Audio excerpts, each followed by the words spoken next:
En el marco del postdoctorado en línea, las nuevas tendencias y corrientes integradoras de pensamiento y sus concreciones, estamos en la Universidad José Martí de Latinoamérica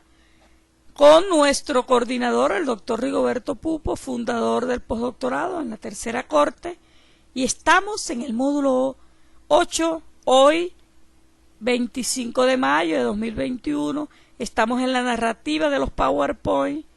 sobre el ensayo y su discurso hermenéutico complejo. Nos encontramos en la asignación número 6. Y la pregunta es, ¿por qué se afirma que el ensayo posee el elan filosófico y cultural? Ya hemos respondido en esta pregunta en la asignación número 4. Vamos a dar algunas otras razones, fundamentando todo entramadamente en el discurso, agradeciendo a Dios que nos tiene acá en este momento histórico, en plena pandemia, en el cual no permitimos, para la gloria de Dios y gracias a la sabiduría que nos imprime a través de su Espíritu Santo, no permitimos encuarentenar nuestra mente. Y es que el ensayo y su elan filosófico, cultural y complejo está entramado en su razón de ser y hacer, en la subjetividad propia, la argumentación y la no búsqueda de quedar bien con la ciencia moderna, posmoderna,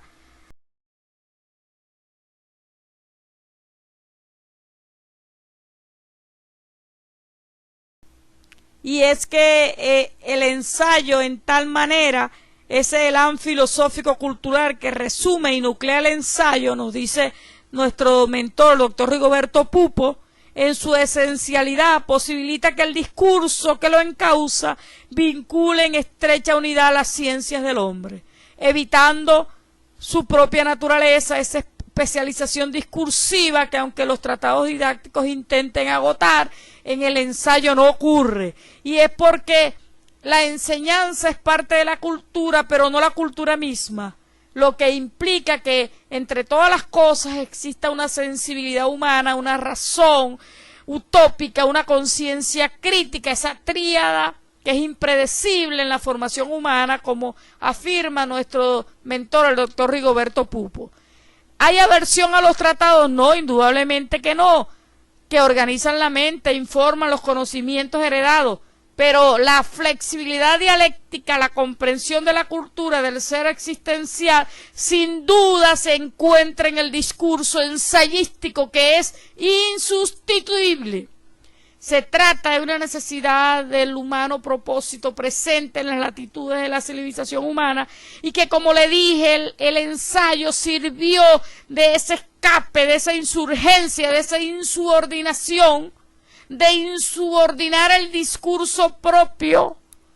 colonial de los artículos de investigación, donde acá el ensayista en su elan filosófico, todavía en su mediación central, se va a un sentido cosmovisivo, centro de subjetividad con atribuciones, donde la praxis y comunicación se hace incierta en la cultura. Porque esos valores humanos que tanto se privilegian en el ensayo solo funcionan cuando se culturalizan, cuando son alumbrados y guiados por una cultura y una sensibilidad y una razón, tal cual José Martí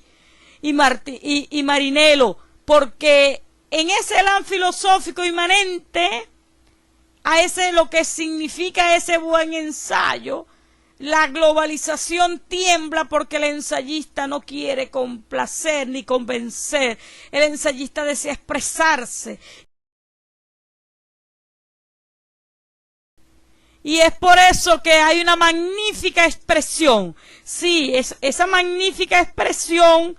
que se explica en un elan filosófico cultural en que el ensayo, sin menospreciar los otros géneros, posee particularidades propias que lo enriquecen, lo avivan en un viraje sociocultural, antropológico, permeado de espiritualidad escrutadora,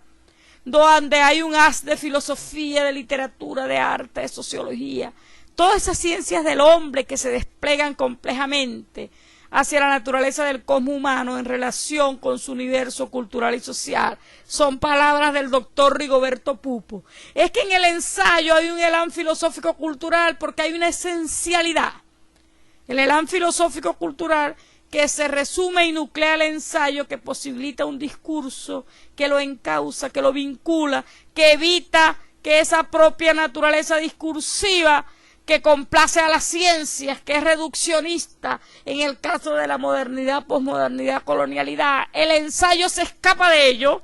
y busca la esencialidad cultural humana para ir a una sensibilidad, a una razón utópica y una conciencia crítica. Y es porque el ensayo está lleno de valores y conocimiento. Esa tríada que lo permea y que lo organiza, como ya hemos venido diciendo, y que lo flexibiliza dialécticamente para comprender la cultura en una existencialidad, en ese discurso.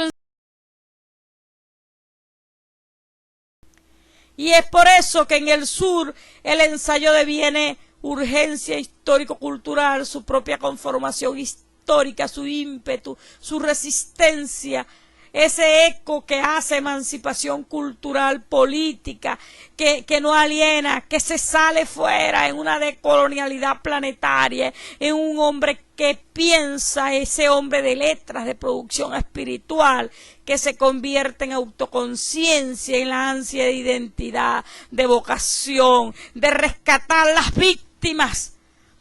de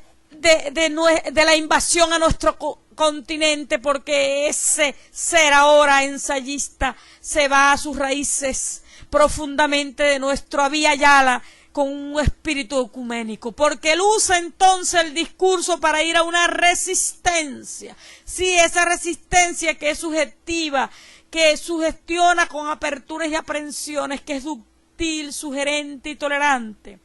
Él va de lo grande a lo absoluto a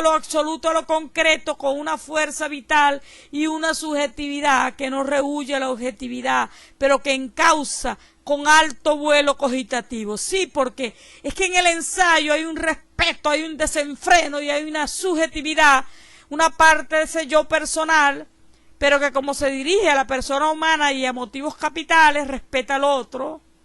porque no quiere complacer en verdades acabadas, porque fluye con desenfreno el mundo interior del escritor, con sentencias y frases aforísticas, ideas grandes como expresa nuestro gran ensayista Rigoberto Pupo, heredero de José Martí, que va con metáforas populares, con fines no egocentristas a ir con... Y entonces el ensayo es impulso de inquietud en los momentos de crisis, es inquietud en impulsos aprensivos renovados para mover conciencias, encauzar propósitos en comunicaciones, en procesos reales, más allá del método, en un pensamiento complejo, en una visión a la que Edgar Morin rescata con profunda sabiduría, como activación en un pensar decolonial planetario. Y allí, en el libro de la cultura y su aprehensión ecosófica, el elán filosófico y cultural y complejo del ensayo, del ensayista, a partir de esa perenne vocación de búsqueda, en ese sentido utópico, en su mirada cósmica. Y no puedo más que usar las palabras del doctor Rigoberto Pupo, porque no he conseguido actualmente en este momento alguien que defienda con sentido cultural complejo y ecosófico más el ensayo que el doctor Rigoberto Pupo, y quien se pueda expresar adecuadamente de él. Por lo tanto, quien se digne de estudiar en estos momentos el ensayo tiene que pasar por todas las obras y escritos y por el legado que se hace carne en el hombre de Rigoberto Pupo, en el cual él habla de un discurso que no impone, en una fuerza y una ultranza que propone y agrega, como decía Marinello, que suscita nuevas aprehensiones. Y es que pensar una obra como ensayo y camino es iniciar una travesía que se despliega en medio de la tensión entre la fijeza y el vértigo. Tensión por un lado, resistencia a fragmentos en tema filosófico entendido como totalidad y escritura acabada.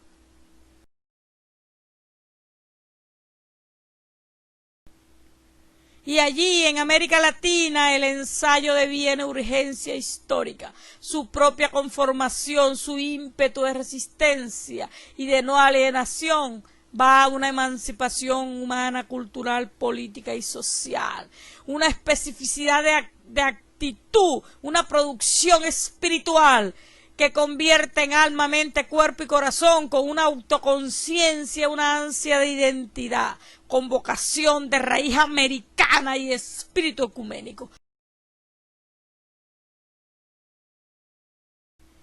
Y es que el elán filosófico y cultural que el doctor Rigoberto Pupo imprime en lo que es el ensayo es una voluntad que no puede volverse al tratado, sino que propone libertad, esa libertad que va más allá de un tratado didáctico, que suscita, dialoga y cultiva con un sesgo cultural que imprime el escritor y el discurso, que es propio, que es inherente a una búsqueda y creación y que no complace a la cientificidad modernista invasora de nuestro continente. Es que el ensayo como literatura tiene grandes ejemplos en nuestro continente, que va a causas estéticos y filosóficos dignos de meditar, de desbordante subjetividad, de variedad temática. Y he aquí las obras utilizadas del doctor Rigoberto Pupo. No habían y no existen otras más adecuadas para aprender de ensayo que las obras del doctor Rigoberto Pupo. Desde luego, invocando con ella las obras de José Martí Marinello y de los grandes ensayistas del mundo. Muchas gracias, y a ti, Jesucristo, que viniste a morir por nosotros, dedico todo lo que hago. Eres y siempre serás mi más grande ejemplo de perseverancia. Muchas gracias a todos ustedes. Bendiciones.